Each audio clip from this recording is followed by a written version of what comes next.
Assalamualaikum warahmatullahi wabarakatuh. Mana aku ketemu lagi dengan saya. Kita akan lanjut ke video 5 ya, video kelima tentang termokimia. Kita saat ini membahas tentang entalpi molar. Ya, jadi kita akan membahas tentang entalpi molar, bisa juga delta H molar. Ya, jadi perubahan entalpi molar, maksudnya kata molar itu maksudnya untuk satu mol zatnya. Ya, kita akan mengenal jenis ada 3 yang kita akan pelajari tentang entalpi molar ini, yaitu yang pertama tentang entalpi molar pembentukan. Ya, jadi entalpi molar pembentukan standar. Delta HF, F ini loh yang mewakili kata pembentukan, ya fusion, pembentukan, penggabungan. Ya. Ini ada nol kecil ini maksudnya dilakukan saat kondisi standar. Ya, saat kondisi standarnya percobaan beda dengan kondisi standarnya di volume gas pada STP ya. Ini 25 derajat Celcius, tekanannya 1 atm. Di delta F, entalpi molar pembentukan itu seperti apa? Ya, jadi entalpi pembentukan standar atau delta HF itu seperti apa sih? Persamaan termokimianya atau cirinya. Tadi sudah saya katakan molar itu maksudnya adalah dalam bentuk 1 mol zat. Maka yang dibentuk ya harus 1 mol zat. Itu baru dikatakan delta HF, ada F-nya ini. Yang dibentuk harus 1 mol zat. Contohnya macam ini. Ada A ya, N2 plus 3H2 membentuk 2N3, delta nolnya entalpi standarnya sekian. Tidak ada kata-kata pembentukan. Tidak ada wakil dari F di sini. Kenapa enggak ada F-nya? Karena yang dibentuk tidak 1 mol. Berapa di sini yang dibentuk? Yang dibentuk 2 mol.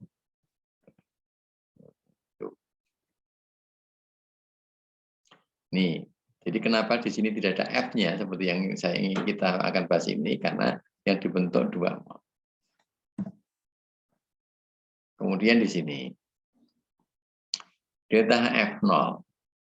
Ya, ini ada. Kenapa ini ada delta HF 0? Karena yang dibentuk NH3-nya adalah 1 mol. Jadi yang dibentuk NH3 itu 1 mol.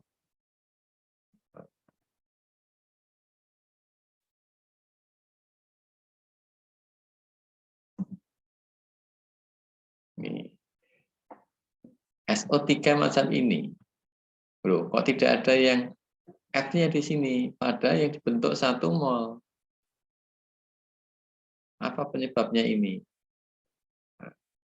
Di sini penyebabnya bukan karena tidak dibentuknya 1 mol. Di sini penyebabnya adalah unsur pembentuknya. Unsur pembentuknya. Kenapa ini salah tidak ada F-nya? Karena SO3 itu supaya menjadi F itu harus terbentuk dari unsur penyusunnya. Contohnya seperti ini. Nah, semacam ini. Ya tahu bedanya. Ini delta F. Kenapa? Karena 1 mol. Ya. Loh, ini juga 1 mol. Kenapa kok tidak delta F? Anda perhatikan penyusunnya berbeda. Ini penyusunnya S dan O2. Kalau ini SO2 dan O2. Sehingga dari 4 data ini kita bisa simpulkan apa itu delta HF. Pertama, yang dibentuk harus 1 mol, artinya diwakili oleh koefisien ini. Ini ya. Syarat yang kedua, ternyata tidak cukup satu syarat itu saja. Bukan kok kemudian kalau yang dibentuk 1 mol pasti delta F, tidak. Ya, ini buktinya ini ya. Ini pada 1 kok tidak delta F ini, tapi yang ini delta F. Jadi untuk delta HF itu harus yang dibentuk 1 mol dulu. Ini saat ini sudah dipenuhi dulu 1 mol. Kemudian unsur pembentuknya harus unsur-unsur dalam keadaan bebasnya. SO3 itu unsur penyusunnya S dan O. Dalam bentuk S bebas, S itu ya bentuknya S. Tidak SO2. SO2 itu kan artinya dia sudah berikatan dengan S dan O, ya membentuk SO2. Jadi, harus unsur pembentuknya itu merupakan unsur bebasnya. Jadi kalau SO3 itu unsurnya S dan O, S dalam bentuk S sendiri, O dalam bentuk O2, ya. Unsur bebasnya oksigen kan dalam bentuk O2, nggak ada O berdiri sendiri gitu kan. Nah, seperti itu maksudnya. Jadi syarat menjadi delta HF ini ada dua. Yang dibentuk harus 1 mol. Unsur pembentuknya harus merupakan unsur bebasnya dari unsur penyusun senyawa tersebut. Misalkan H2O, itu unsur penyusunnya H dan O. H dalam bentuk H2, O dalam bentuk O2. Nah ini juga NH3, unsur penyusunnya apa? N dan H. N dalam keadaan bebas dalam bentuk N2, H dalam keadaan bebas dalam bentuk H2. Nah, gitu. Jadi syaratnya ada dua tadi. Yang dibentuk harus 1 mol ini, dan unsur penyusunnya merupakan unsur-unsur bebas dari unsur penyusun senyawa yang dibentuk. Setelah itu disetarakan mau tidak mau ya, jadi disetarakan ini sebagai patokan, ini nggak boleh diubah. Yang di sini ini menyesuaikan koefisiennya ya, koefisien ini menyesuaikan yang satu ini. Jadi satu koefisien ini yang dipakai patokan, yang reaktan ini nanti menyesuaikan. Misalkan ini N-nya 1, oh berarti ini harus garis tengah. Unsur penyusunnya kan N2, terus setengahnya menyusul. Ini hanya 3, ini H2, oh harus dikalikan 1,5 supaya 3. Jadi untuk menuliskan persamaan termodinamika dari entalpi pembentukan standar, maka acuannya adalah yang dibentuk harus 1 mol, yaitu ditentukan oleh koefisien, dan unsur penyusunnya merupakan unsur dalam keadaan bebasnya.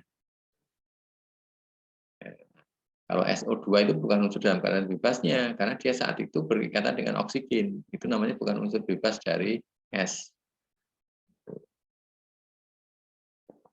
Unsur bebas itu maksudnya dalam keadaan tidak berikatan dengan unsur lainnya. Jadi misalkan ada H2SO4, itu nanti unsur penyusunnya ya HSO. H dalam bentuk H2, S dalam bentuk S, O dalam bentuk O2. Yang dibentuk harus 1 mol dinyatakan dalam koefisiennya. Ulangi ya. Supaya menjadi delta HF seperti ini, syaratnya yang dibentuk harus 1 ditunjukkan oleh koefisien. Unsurnya harus unsur penyusunnya dalam keadaan bebas. S ya S, O dalam bentuk O2. Nggak boleh, S dalam bentuk SO2 nggak boleh. Ini kan dalam bentuk ikatan, nggak boleh seperti ini. Misalkan ini juga NH3, N dan H, N dalam bentuk N2, H dalam bentuk H2. Kemudian ini baru menyesuaikan koefisiennya ini. Ini menyesuaikan, begitu ya. Itulah yang namanya delta HF. Jadi entalpi pembentukan standar adalah kalau yang dilepas atau dikeluarkan jika 1 mol zat dibentuk dari unsur penyusunnya diukur pada keadaan standar. Ini ya, 298 derajat Kelvin, tekanan 1 atm. Itu namanya keadaan standarnya. Memang bisa dilepas, bisa diperlukan, tapi umumnya untuk delta HF itu adalah yang dilepas ini. Jadi umumnya reaksi pembentukan itu adalah eksoterm. Kayak di sini contoh saya eksoterm semua ini. Ya, jadi umumnya itu sebagian besar itu merupakan eksoterm. Reaksi yang endoterm. Jadi karena sebagian besar itu kadang bisa dijadikan satu acuan, Bapak, jika diketahui reaksi, oh itu pembentukan, oh itu eksoterm, itu bisa, karena secara umumnya seperti itu. Itu untuk memahami entalpi pembentukan standar. Jadi syarat ada F-nya itu harus 1 mol ditentukan oleh koefisien, maka ini ada satuannya ini. Ya. Dan unsur penyusunnya merupakan unsur bebas ini. Ya. Unsur penyusunnya, jadi unsurnya dalam keadaan bebas ya.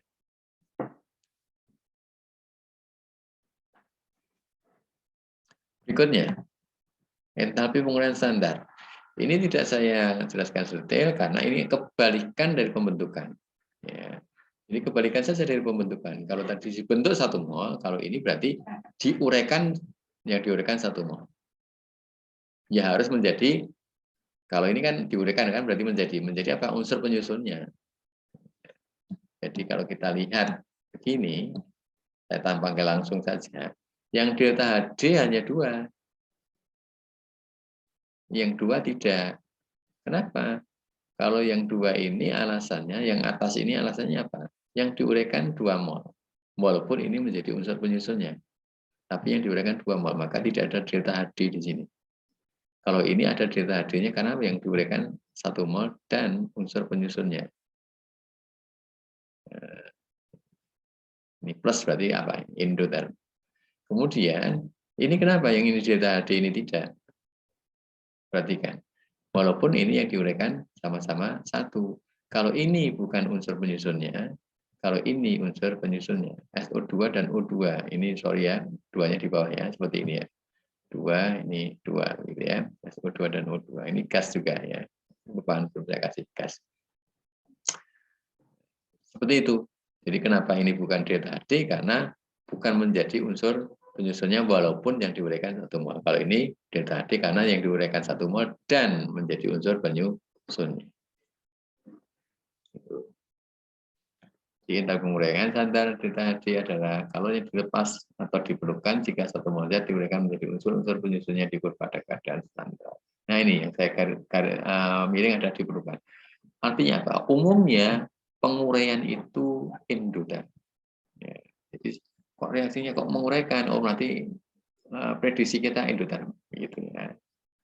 Jadi umumnya itu endoterm untuk penguraian. Jadi kalau pembentukan itu kalau penguraian umumnya endoterm.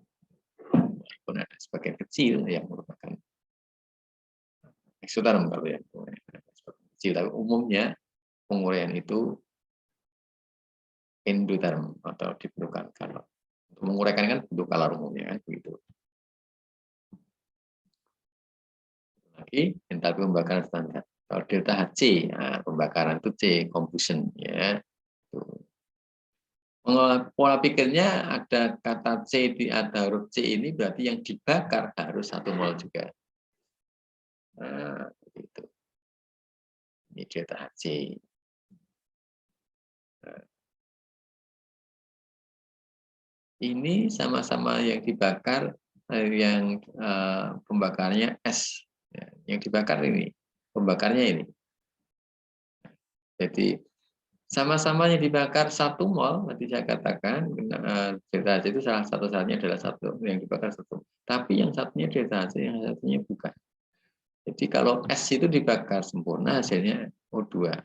Ya, kalau dibakar. Jadi oksidanya yang stabil itu SO2. Jadi oksida yang stabil umumnya begitu ya. Jadi itu delta Hc-nya min 195. Jadi kenapa C? Karena ini dibakar menghasilkan oksidanya yang stabil.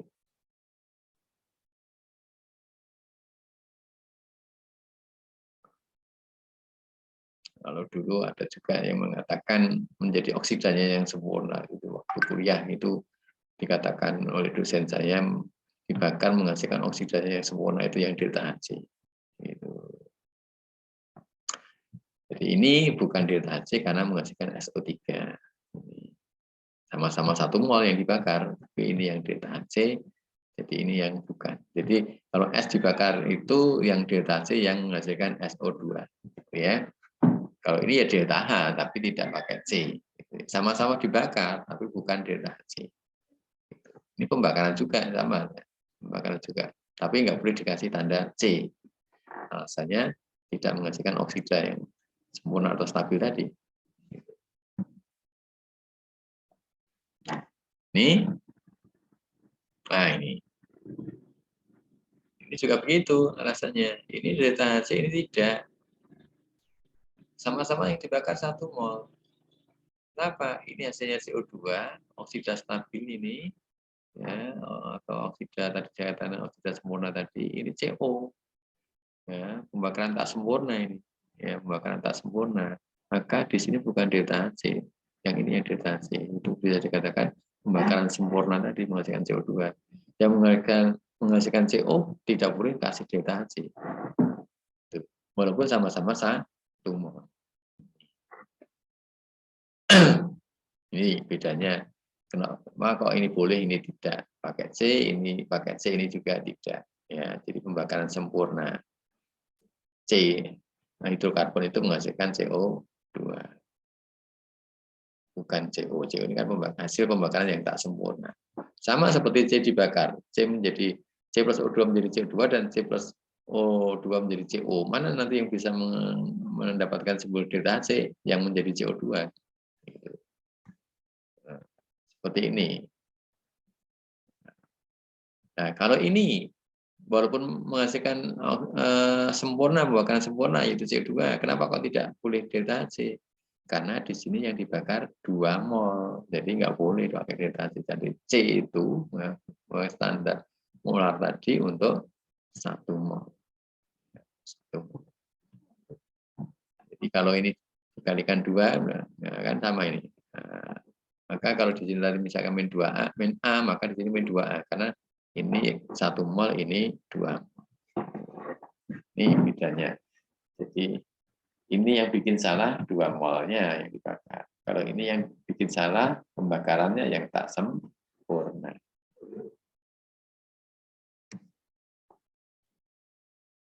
Tinta pembakaran standar atau tinta HCNO adalah kalor yang dilepas atau diblokan jika satu molnya dibakar sempurna pada kadar standar. Jadi pembakaran sempurna tadi ya.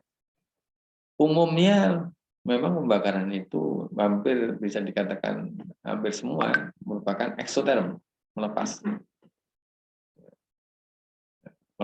ya umumnya. Ada sedikit reaksi yang ternyata endo, tapi nanti akan terjadi pembakaran lebih lanjut yang eksoterm. Jadi maka bisa dikatakan kesimpulan kita itu kalau pembakaran itu eksoterm gitu boleh, karena sebagian besar merupakan reaksi eksoterm. Nah, latihan ini nanti silakan untuk kita akan bahas ya, kita akan bahas.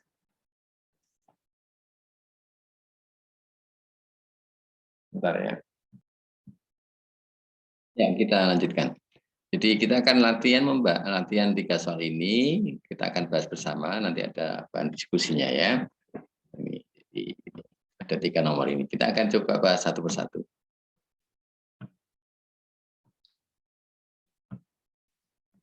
Nah, nomor 1. Ini ya soalnya. Tuliskan persamaan termokimia reaksi berikut. Delta HF-nya. Jadi HNO3 gas itu delta F-nya min X kilojoule. Bagaimana persamaan termokimia? Ingat persamaan termokimia itu apa? Yaitu persamaan reaksi yang disertai dengan delta H. Diketahui delta HF-nya HNO3 itu min X kilojoule per mol. Bagaimana persamaan termokimia? Ya, ini yang dibentuk harus HNO3. Nah, perhatikan. Nah, delta HF-nya kita tulis dulu, dan yang dibentuk HNO3 gas, yang dibentuk kan ini. Nah, apa sih unsur penyusunnya? H, N, dan O. H, N, dan O. H dalam bentuk H2, N dalam bentuk N2, O dalam bentuk O2. Jangan lupa, ini nggak boleh diwawa. Kenapa? Delta HF itu ini harus 1. H dalam bentuk H2, maka kita tuliskan. N dalam bentuk N2, O dalam bentuk O2. Setelah itu kita setarakan. Yang dipakai patokan ini harus 1. Ya. Ini saya setarakan. Hanya siji atau hanya 1, oh ini setengah. N-nya 1, oh ini berarti setengah. O-nya 3, O-nya 3, kok ini 2, berarti kali 1 setengah atau 3/2 gitu. Nah, seperti itu.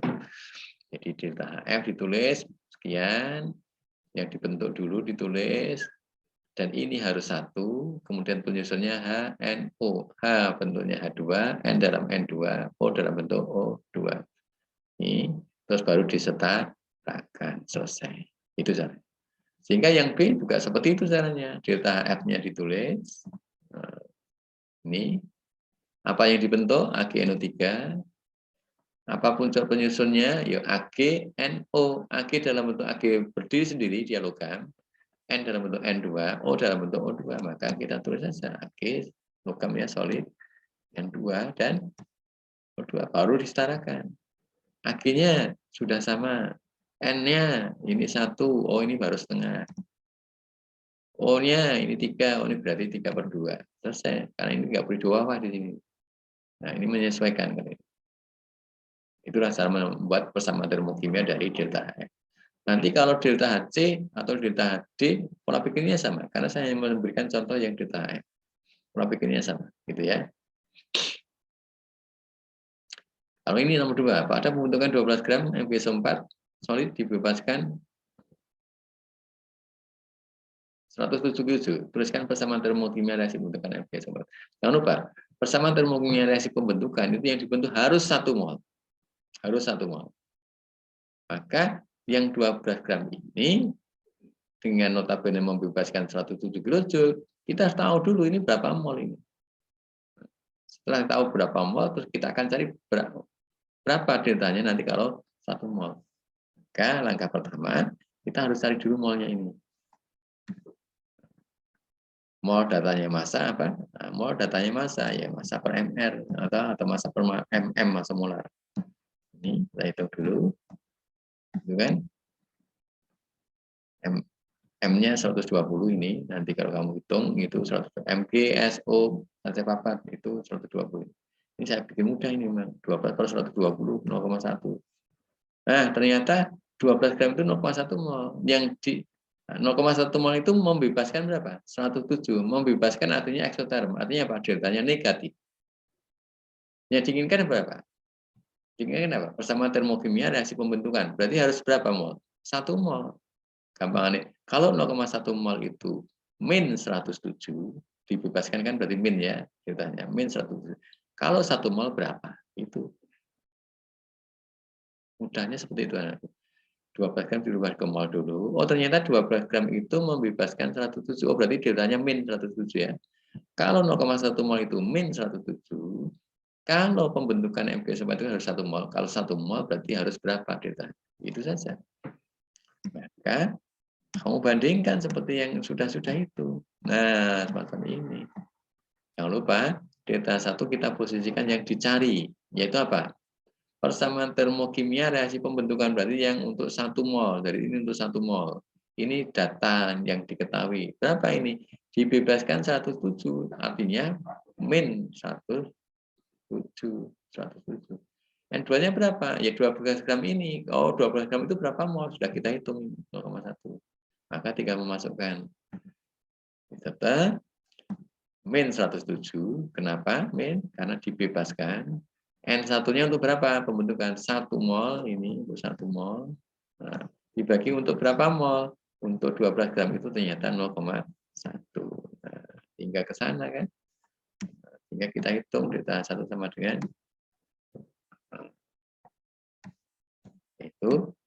Nah, ternyata delta satunya min 107,007 per mol. Delta 1 itu apa ya? Delta F-nya. Ini kan termokimia itu untuk 1 mol kan delta F ya. Terus bagaimana persamaan termokimianya? Nah, dari sinilah kita akan buat persamaan termokimia seperti ini tadi caranya. Kalau MgSO4 itu yang ditulis MgSO4-nya dulu. Penyusunnya apa? Mg, S, dan O. Mg dalam bentuk Mg, S dalam S, O dalam bentuk O2 dengan delta sekian. Itu namanya persamaan termokimia. Nah, ini persamaannya. Nah, ini delta HF-nya tadi. Hasil hitungannya, ini yang dibentuk. Ini harus unsur penyusunnya Mg, S, dan O. Maka kita tulis Mg, S, dan O. Terus disesuaikan. Ini nggak boleh dua karena harus satu kan. Nah, ini nggak boleh dua. Mg-nya sudah sama, S-nya sudah sama, tinggal O-nya 2, ini 4. Jadi ini harus muncullah 2 untuk menyamakan. Nah, selesai. Satu lagi nomor 3. Nah, ya, ini tadi. Reaksi 2NH3 menjadi N2 plus 32, delta 0-nya 92 kJ. Kamu harus bisa mengartikan ini. Oh, ini yang diuraikan NH3 menjadi N2 dan N2. Yang diuraikan berapa mol? Oh, koefisiennya 2, berarti ini 92 ini untuk menguraikan 2 mol. Itu harus tahu. Terus ditanya apa ini? Berapa delta HF NH3? Nah, delta HF NH3 itu apa? Untuk membentuk 1 mol. Datamu apa? Menguraikan. Yang diuraikan berapa? 2 mol. Nah, Kalau yang dibutuhkan, kalau menguraikan 2 mol itu deltanya plus 92, kalau membentuk 1 mol NH3 itu berapa deltanya? Jangan lupa membentuk dan menguraikan, ingat delta Hd dengan delta Hf itu terbalik. Kalau delta Hd-nya positif, delta Hf-nya negatif. Kalau delta Hd-nya negatif, delta Hf-nya positif. Tapi jangan lupa, umumnya delta Hd itu positif, umumnya delta Hf itu negatif. Itu faktanya seperti itu. Bagaimana untuk menghitung A ini? Ini perhatikan. Ya, 2 molnya sekian, ini penguraian. Sehingga kalau kamu balik kan menjadi N plus 32, terus ini di kanan. Berarti deltanya juga dibalik tanda. Yang semula plus menjadi min. Nah, kalau yang nomor 2 ini diuraikan 2 mol, kalau yang kalau yang atas ini diuraikan 2 mol, NH3 diuraikan 2 mol, kalau yang bawah ini membentuk NH3 yang dibentuk 2 mol. Nah, ini sesuai koefisien. Jadi menguraikan NH3 2 mol dibutuhkan sekian, membentuk 2 mol NH3 deltanya min 92. Yang ditanyakan delta F yaitu membentuk berapa? 1 mol. Ya, kalau 2 sekian, kalau 1 mol berapa? Gitu toh kan? Dibandingkan secara matematikanya. Kalau secara nalarnya ya langsung dibagi 2. Kalau 2 sekian, kalau 1 ya ini dibagi 2. Maka seperti ini. Langsung kalau ini ya. Karena ini 1 dan 2 sekian, dan 1 berapa? Itu seperti yang tadi ya, pembandingnya. Delta 1 banding delta 2, yang 1 banding N2. Terus ini ya tentunya disesuaikan. Ini 1, kan delta F-nya NH3 kan ini kira sini. Ini 1, nah ini harus 3/2, ini harus setengah N2. Ini kenapa separuh nih? Karena ini kalau 2 mol sekian, nah 1 mol ya separuh nih. Gitu kan? Ini yang B. Yang A. Terus bagaimana yang B ini? Berapa kalau yang dilepas jika terbentuk 3,4 gram NH3? Nah, berapa kalau yang dilepas jika yang dibentuk 3,4 gram NH3? Kalau ini tadi yang dibentuk berapa? 1 mol. Kalau 3,4 gram NH3 berapa? Ya dicari dulu ini molnya berapa. Terus dibandingkan saja, ya. Nah, ini yang B. Oh, ini ada molnya dihitung dulu. 3,4 gram itu berapa mol sih NH3-nya? Nah, saya bikin gampang ini. 3,4 per 17, NH3 itu ml-nya 17 ya, ini dihitung. Gampang ini 0,2 mol. Nah, kalau 1 mol itu min 46, kalau 0,2 mol berapa? Boleh juga dibandingkan dengan yang ini. Kalau 2 mol NH3 itu min 92, kalau 0,2 mol berapa? Nanti hasilnya sama. Kita akan bandingkan dengan yang mana terserah kamu. Nah, kita akan bandingkan misalkan dengan yang delta F. Jadi jangan lupa, ini yang ditanyakan, ini datanya. Datanya boleh pakai yang tengah, boleh pakai yang bawah. Kalau yang tengah nanti ini harus 2 mol, kalau yang bawah ini nanti ini harus 1. Gitu aja. Ini yang akan datanya. Jadi kalau yang tengah, tadi saya menunjuk ya. Kalau yang datanya yang tengah, ini 2 mol, ini 2 mol. Kalau datanya yang delta HF, ini itu yang molnya yang 1 ini di sini. Ya, kalau ini pasti yang ini. Ini yang dicari, kalau ini pasti yang 0,2 mol yang dari 3,4 gram ini tadi. Jadi dirubah ke mol dulu, sekian, terus ini yang 0,2 mol itu. Yang ini bisa 2 kemungkinan, tinggal kamu mengambil data yang mana. Kalau data yang tengah, yang ini 2, dengan delta H2-nya ini. Kalau data yang paling bawah, yang ini 1 dengan delta-nya yang ini. Ini kita pakai yang tengah kali ini. Ya, kita pakai yang tengah. Maka kalau ini sama persis data yang ditanyakan, yang bawahnya tentunya karena ini yang dipakai yang tengah, maka molnya ya 2 ini. Tuh. Hasilnya tinggal perkalian sinang kan, ini ke sana, ini tetap saja. Bagi 2. Ini 0,1 kan, nah, berarti 9,2. Itu anak-anakku untuk latihan kamu sudah kita bahas, silakan dicermati ya. untuk diulang videonya. Kalau kamu lupa boleh silakan diulang lagi prosesnya tadi. Nah, ini untuk bahan diskusi kamu. Tapi nanti kita coba ini dulu sebelum bahan diskusinya. Nah, ini untuk memahami delta HF, delta HD, delta HC.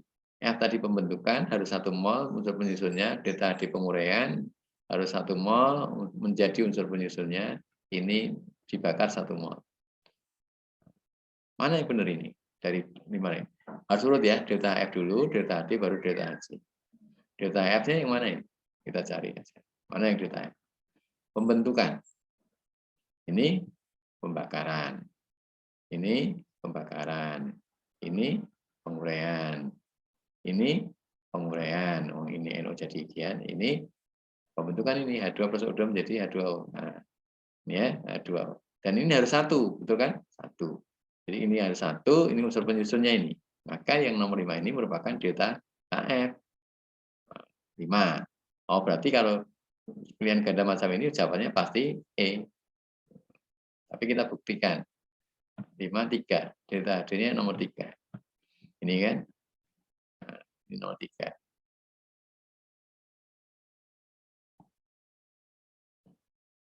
NaCl diuraikan menjadi Na solid dan Cl2 di sini setengah. Jadi Na itu dalam bentuk Na, Cl dalam bentuk Cl2 betul.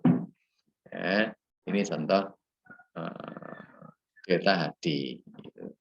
Terus delta HC nomor 2. Nomor 2. Ini dibakar, ini harus 1 menjadi yang sempurna. CO2 dan H2O. Betul ya? Betul, ini 1. Jadi delta F, delta D, delta HC itu 5, 3, 2. Karena patokannya adalah kebetulan delta F langsung ketemu yang nomor 5. Ini adanya nomor 5. Bagaimana kalau menyikapi nomor 2? Misalkan, apakah ini nomor 1 ya? Apa jenisnya ini? Perhatikan saja ini, kita cek. Ini pembakaran juga, ini 1 mol juga, sempurna juga. Ini juga delta HC, anak-anakku boleh kan? Ini boleh juga merupakan delta HC. Tapi kan di sini nggak ada pilihannya. Adanya kan 5, 3, 2 yang cocok. Itu jadi nomor 1 itu delta HC. Bagaimana dengan nomor 4? Apa ini? Diuraikan jadi N2 betul, O2 juga betul. Betul juga ini.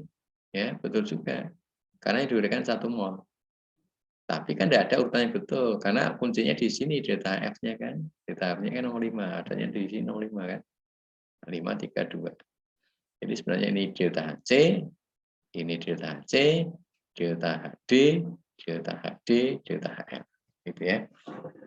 Nah, berikutnya adalah untuk bahan diskusi kamu. Nah, ini silakan di screenshot atau dicatat soalnya. Silakan untuk latihan kamu.